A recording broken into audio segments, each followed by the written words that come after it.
So hello, everyone. Welcome to another edition of Office Hours, where we talk about current events with interesting people, and we'd love to have your questions. Maybe you'd like to join us in on the talk as well.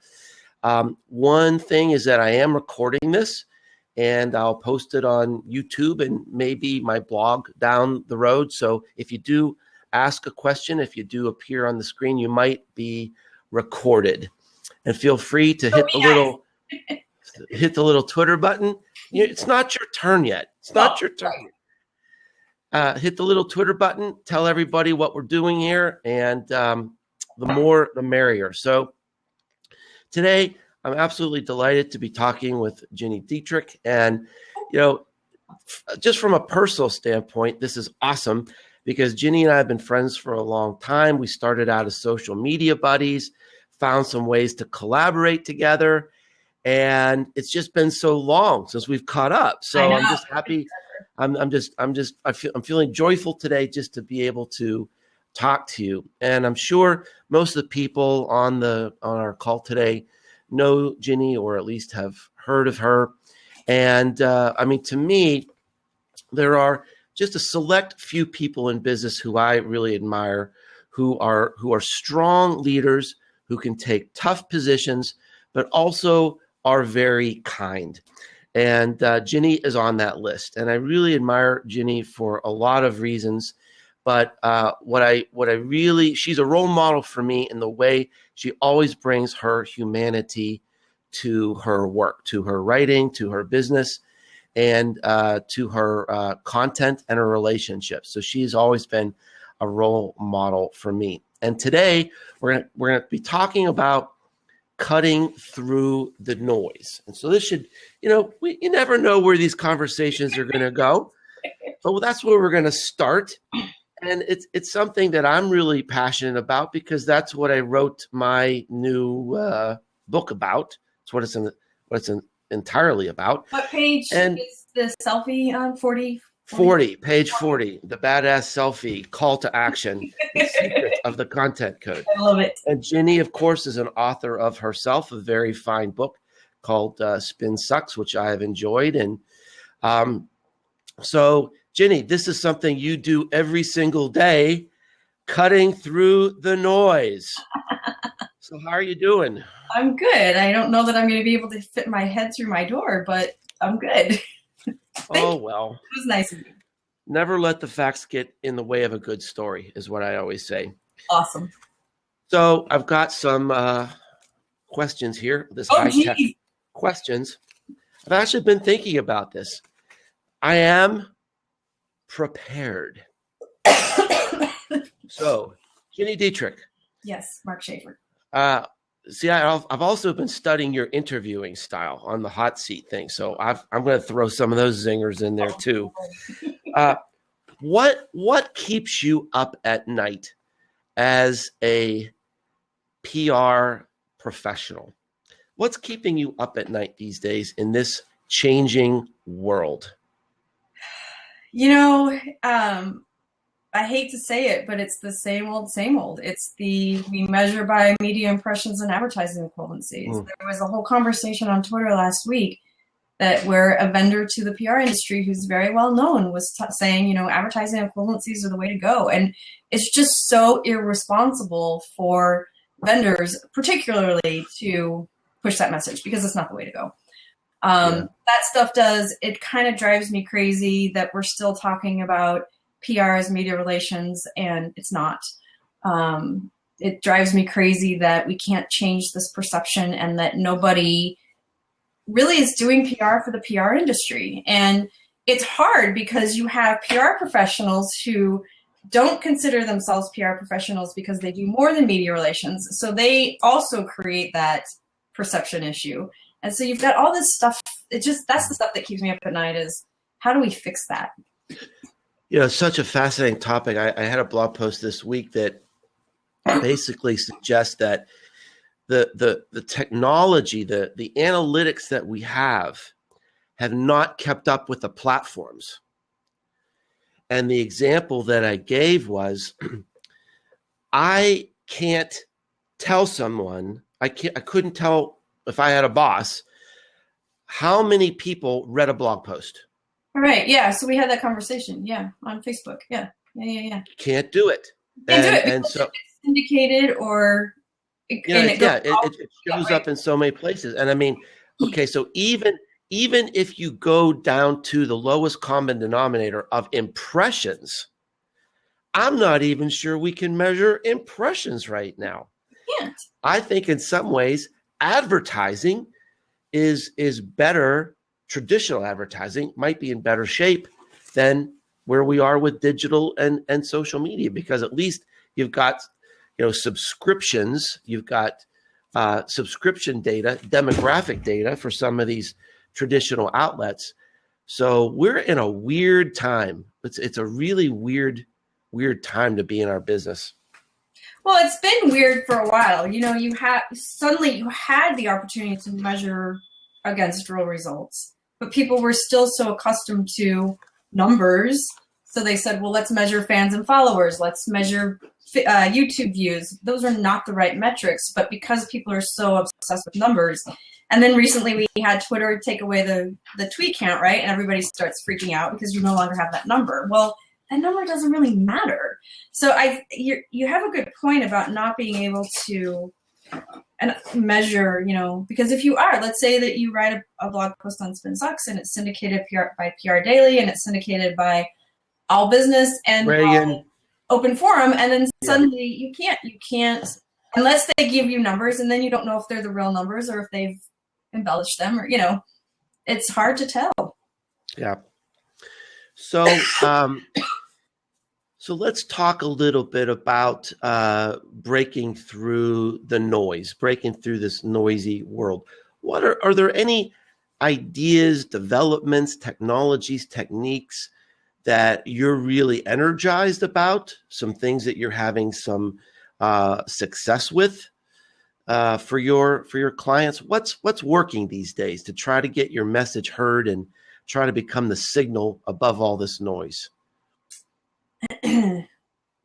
This is not going to come as a surprise to you, and it's nothing new, but it's being unique. I'm so tired, and clients do this too. Our own clients do this, and clearly I am an advocate against it, but they'll say, well, we can't talk about that, or it's proprietary, or what if our customers or our competitors see it, and what if they try to copy? That's bullshit. I'm sorry. But you have to be unique. I know, I just swore. You have to be unique to your position, and nothing that you put out there is proprietary, because Shonali Burke and I were having a conversation today where, she's pushing the same message that I'm pushing, but she has a different audience than I have. And so there's plenty of room for everybody out there, because your unique position is in how you do the work and in how you deliver the message. So saying that you have to be scrubbed clean or you can't talk about something because it's proprietary, that's what's adding to all this noise. But when you start to have an opinion and you're unique and you're true to yourself, that's when you start to stand out. Let me ask you your opinion on something. One of the things that I talk about in my classes a lot, and it always creates a great discussion, is this idea of bringing your own voice to the content, to the message. So this is something you're very good at, something I'm constantly pushing myself to do that. It's not something that comes naturally for me. And in a way, to stand out, we have to be original. To be original, we have to have the courage to add our own story to the message. But how do you do that for a company or an organization? How do you scale that? Do you encourage the same thing? Are you seeing anybody having success out there? It's hard because you have executives who say, I'm not comfortable with it, or I don't write content. I had a conversation earlier this week where he said, this guy is ridiculously smart and he has a great take on actually big data, but he doesn't like to write. And I said, okay, well, what if we recorded interviews with you and then we wrote the content for you? Well, he doesn't want to take the time. Okay, well, you kind of have to take some time to do something Otherwise, it's not like I can't write a piece of content for you and expect that it's going to go viral or do what you want it to do if you're not involved. That's just not how it works. Mm-hmm. It's such a real interesting cultural shift, because for the last 100 years, we've really been conditioned to advertise and give money to an advertising agency and wait for something to happen. And you make such an interesting point here. You've really got me thinking about that. To be effective today, you can't really be passive. And a lot of these executives probably grew up being passive. There's something really elegant about giving money to an advertising agency, letting them do the work, right, and then stand back and wait for something to happen. But that can't work today. I mean, I shouldn't say it's not as effective today, because ads aren't getting through like they used to. So it's really interesting that a key to getting your message to stand out is to be involved. You can't be passive. Can't be passive. And that takes time, and it takes some courage, doesn't it? It does. And it does take time. And it's one of those things that I think once you see it working, then you're more willing to put the time into it. But until you sort of have to trust the process.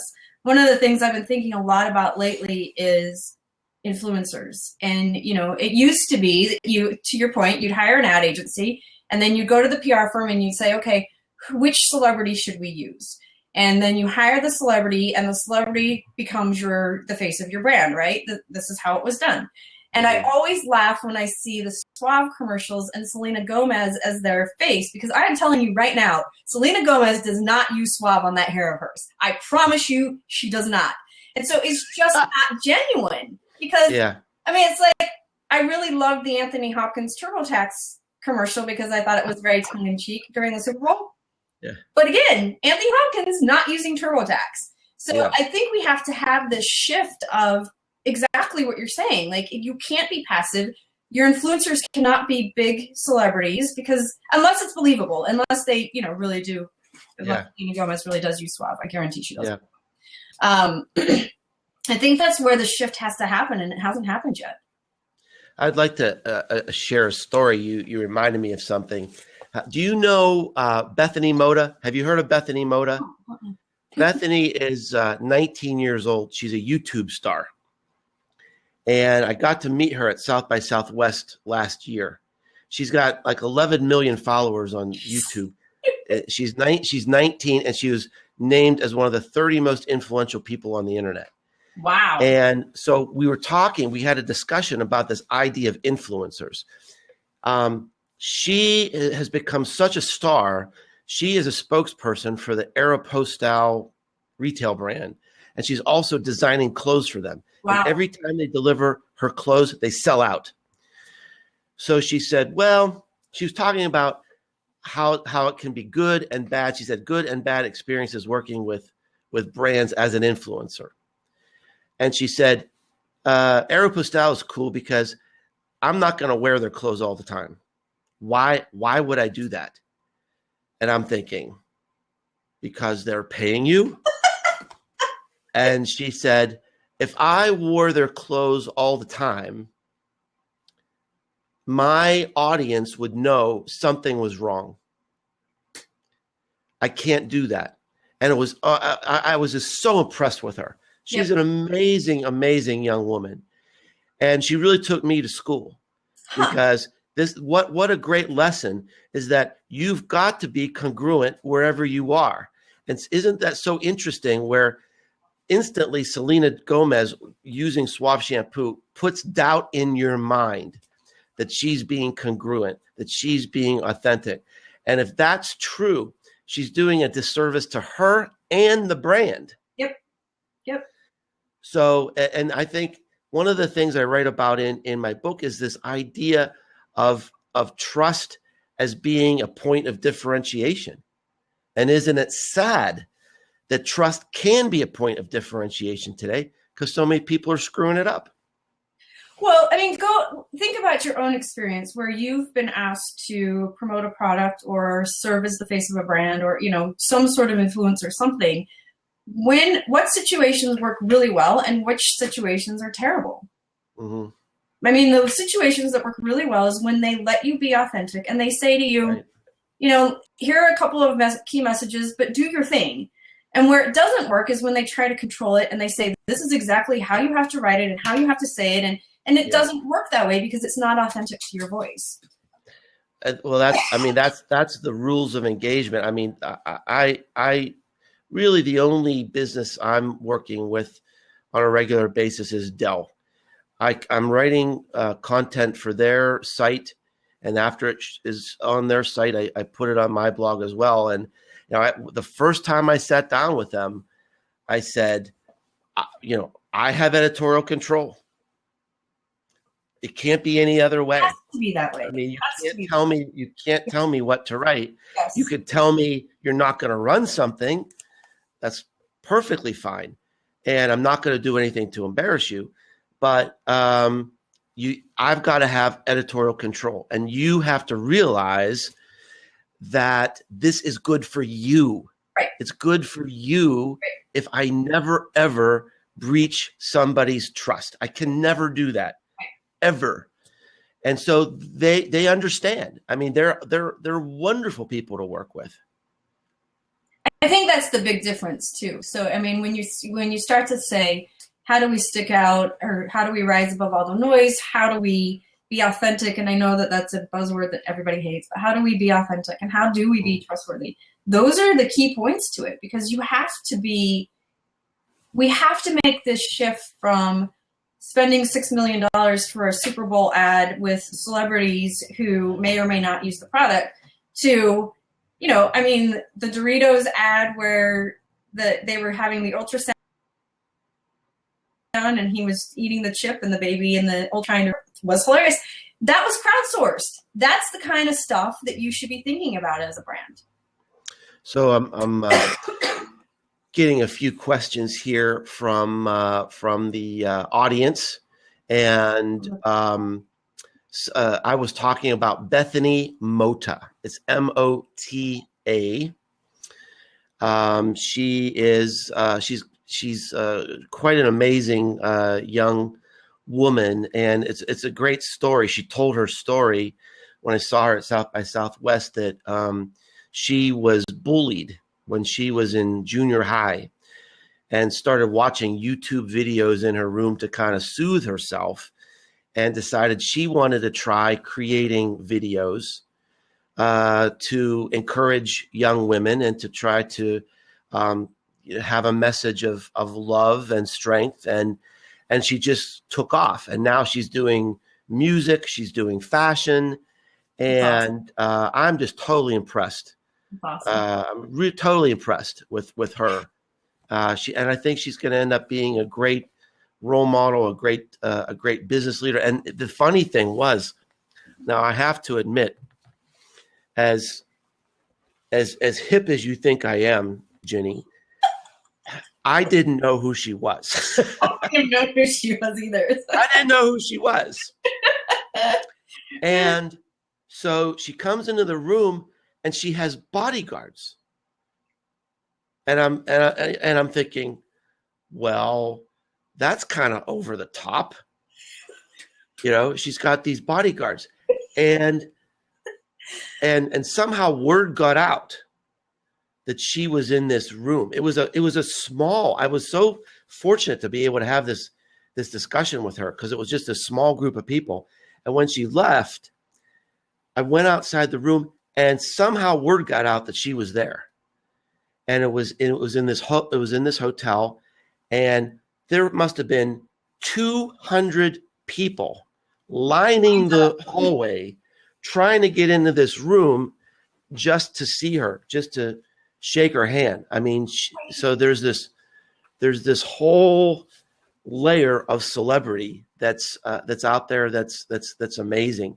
I met this young guy. He's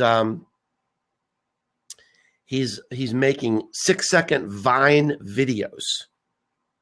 They're hilarious. He's down in Mexico, and he's making 6 figures a year. He's making more money than his older brother, who's graduated as an engineer and is working for an energy company. So the amazing thing is there are amazing opportunities out there. I'm thinking about maybe becoming a Snapchat star myself, Ginny. How about? Mark, I would. It's not that funny. As a side note, not that funny. I'd like to say that in the beginning you fought video, and look where you are today. So if anybody could be a Snapchat star, I believe it could be you. Here's the difference. Here's the difference. I've never been a big video guy because I never liked these Periscope meerkat days when you've got your phone and you go, it's me. That's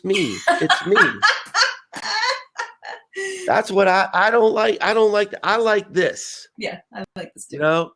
I like, and I also remind everyone that I am recording this. We'd love to have your questions if you'd like to join us. We've got one person here who wants to call in and maybe join us. Let's see who it is. But we'd be happy to listen to your questions, your concerns, and see what's going on with your mind today. It's one of the fun things about Blab. It's almost like sitting around a lunch table or something. I know, but there's what's going on. There's a chat, and then there's questions, and then there's people. Yeah, but I like it. It's my favorite platform when it works. So yeah, didn't you try to do Scott Monty and it didn't work? There were. Was it Scott? Yeah, you're right. I had to reschedule that one. So let me turn. It's now the time for our program where we turn the tables on Ginny. Oh no! What? So Ginny, what's the biggest mistake you've made in the last 6 months? Oh, nice. That's one of her questions that she asks guests on her show. I only know that because I've heard. I've never actually been a guest on the show. We just started it, Mark. I mean, really, at the beginning of the year. Just saying. The biggest mistake in the last 6 months. It's not so easy, is it? Not at all, especially when you don't know what's coming.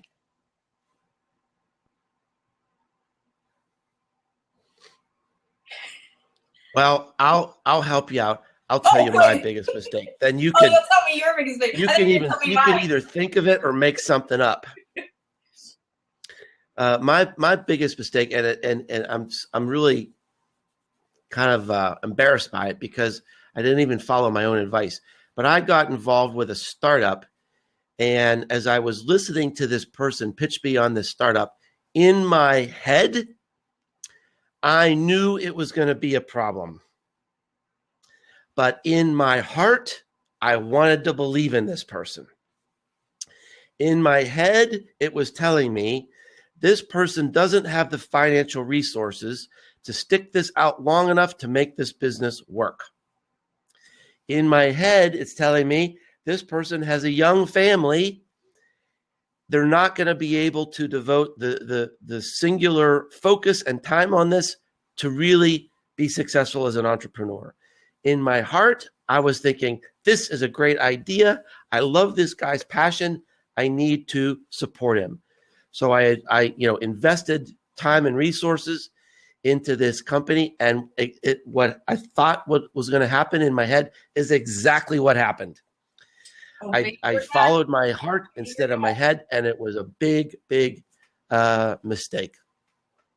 So the lesson here, Ginny, is never follow your heart. I don't think that's the lesson.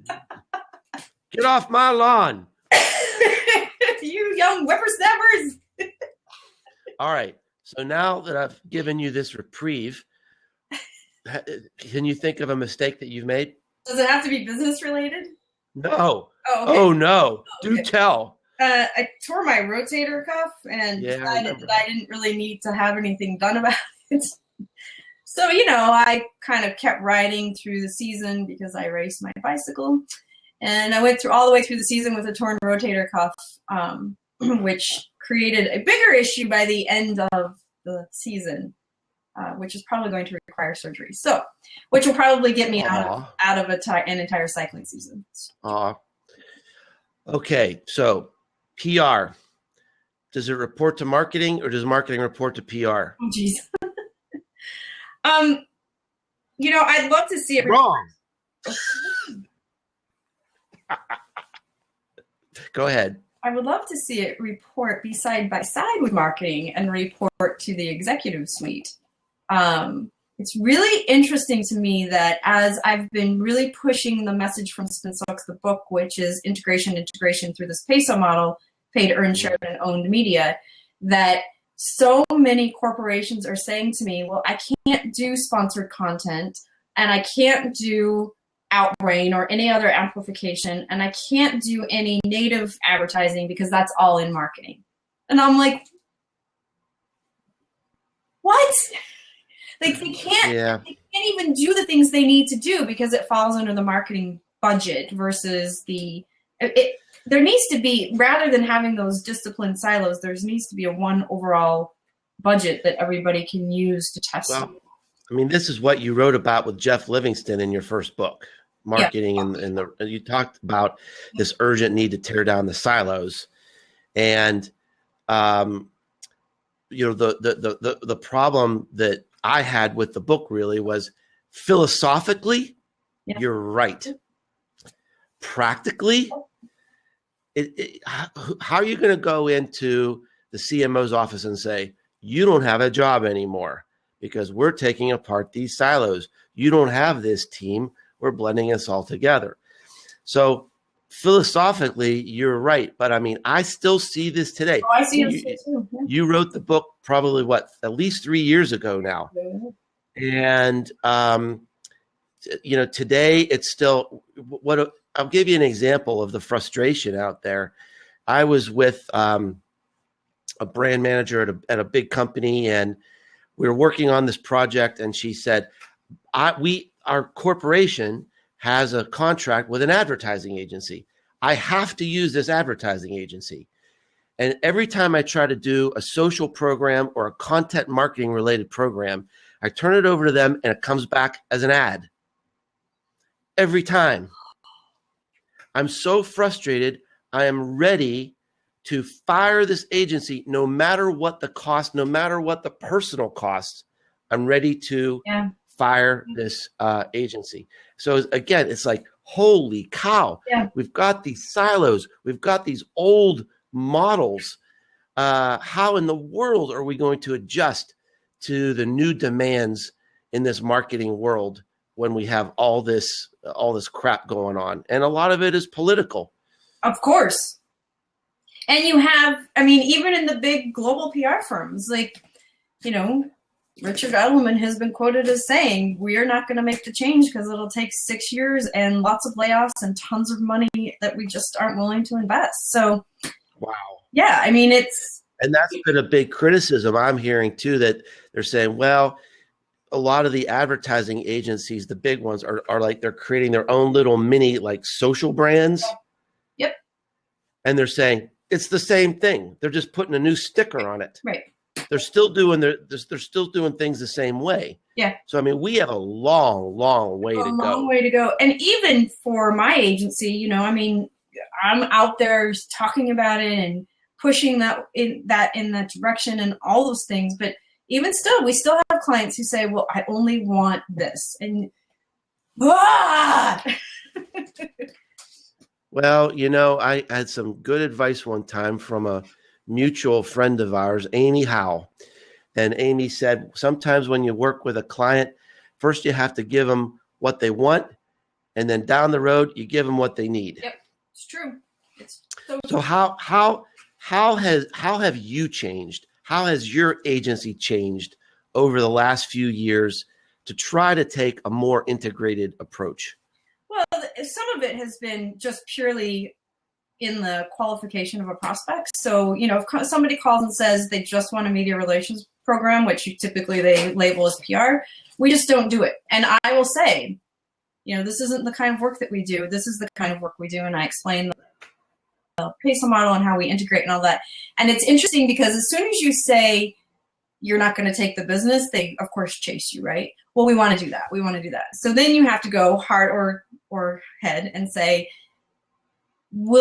are they saying that just so that they can work with us, or are they saying that because they really believe that that's what they're going to do? And typically it's not because they believe they're going to make that shift. And I've made that mistake. I've said, okay, if you really think you're going to integrate this kind of model, then let's start going down that road. And then you bring them on as a client, and 90 days later you realize, no, they're just not prepared. They don't have the resources. They don't want to fight for it. And so you have to excuse yourself from the business. I think a huge opportunity in this space is to really focus on the transformation. Yep. I think a lot of us have been focusing on tactics. Yep. How to do Facebook ads. Yep. What does a press release mean today? Influence marketing. These are all tactics. Yep. But this really it's kind of a nice way to end our discussion today, because it kind of brings things around back to where we started, which is around the impact of culture and the importance of culture to really have success. And maybe one of the things that we need to be mindful of is there a role we have somehow as of being change agents to help our clients, move into something other than being preoccupied with Facebook ads and press releases and videos in this silo and, Twitter chats in this silo. Yeah, I think you then face a different issue, which is the consultant issue, right? Which people are like, oh, consultants, they're not very good. And I don't know why they're here. And the culture has to be ready for the change. And if it's not, and if it doesn't have buy-in from the very, very top, it's just not going to work. It doesn't matter how hard you work or how hard you try it at different levels. If the culture's not ready and the executives don't buy in, it's just not going to work. Our friend Nancy Maryland says the challenge is also that many marketing and PR pros don't come with the skill sets and often depend on a specific company or firm as to how it is organized. And I think that's a real key idea. I wrote maybe 2 years ago now that the key department perhaps to affect real change and to be effective with marketing in the future is going to be the HR department. Mm-hmm. Because the culture is going to really determine the success. Are we getting the right people with the right skill sets? And what I'm seeing so many places, Gini, is, I've heard this several times in the last 2 weeks. I'm talking to marketing executives and leaders, and they're saying, we've got the wrong kind of people. The skill sets are not keeping up. We're not moving fast enough. And it's going to be interesting. 2016 could be a pivotal year for some companies making those decisions. Well, and so then you have that, and then you have the generational issues where baby boomers aren't quite ready to leave the workforce, but they don't have the skill set that's needed.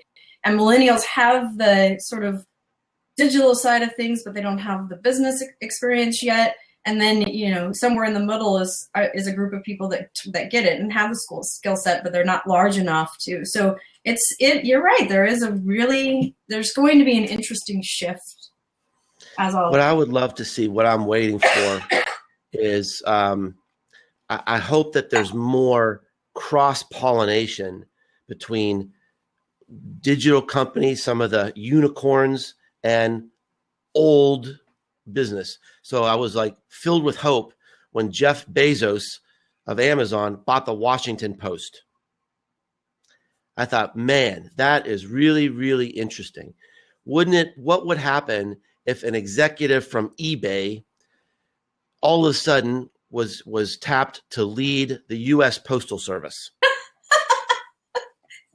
I mean, I'm hopeful that some of this cross-pollination will happen, because what's happening is a lot of these executives, the culture is embedded in the executives, and the executives are embedded in the culture, and nothing shifts, nothing changes. We need something very dramatic and something quite radical to happen. And what would happen if Tony Hsieh was embedded in General Motors? Yeah. What would happen? I mean, because the culture comes from the top.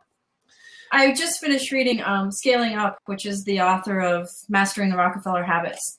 And that's one of the things he talks about is typically, I mean, it's focused on entrepreneurs, but typically the entrepreneur or the business leader is really good at one thing, and then the people around him or her are good at other things, but nobody else has the same core expertise that the leader has.